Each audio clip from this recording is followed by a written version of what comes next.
Sebut anak bukan aib, Weni Arini harap Reski Aditya mengakuinya. Weni Aryani menaruh harap agar Reski Aditya mengaku sebagai ayah biologis anaknya. Paling tidak, mengakui putusan Pengadilan Tinggi Banten memang benar adanya. Air mata Weni berderai ketika mengatakan ingin pengakuan dari suami Citra Kirana tersebut.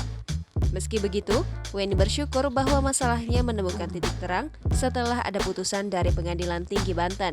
Bagi perempuan 39 tahun itu, yang penting adalah bisa mengetuk pintu hati Reski Aditya untuk mengakui darah dagingnya. Diketahui, Reski Aditya dinyatakan sebagai ayah biologis anak perempuan Weni Aryani dalam putusan Majelis Hakim Pengadilan Tinggi Banten pada 20 Mei 2022. Weni Aryani sebelumnya mengajukan gugatan kepada Reski Aditya ke Pengadilan Negeri Tangerang atas kasus dugaan perbuatan melawan hukum terkait pengakuan anak kandung. Gugatan Weni Aryani terdaftar dalam nomor perkara 746 PDT G 2021 Pengadilan Negeri Tangerang.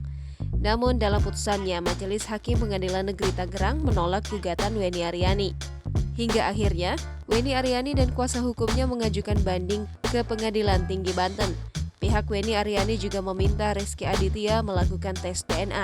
Selama proses sidang, Reski Aditya ataupun Citra Kirana diketahui tidak pernah muncul untuk memberikan tanggapan. Jangan lupa subscribe, share, komen, dan like ya!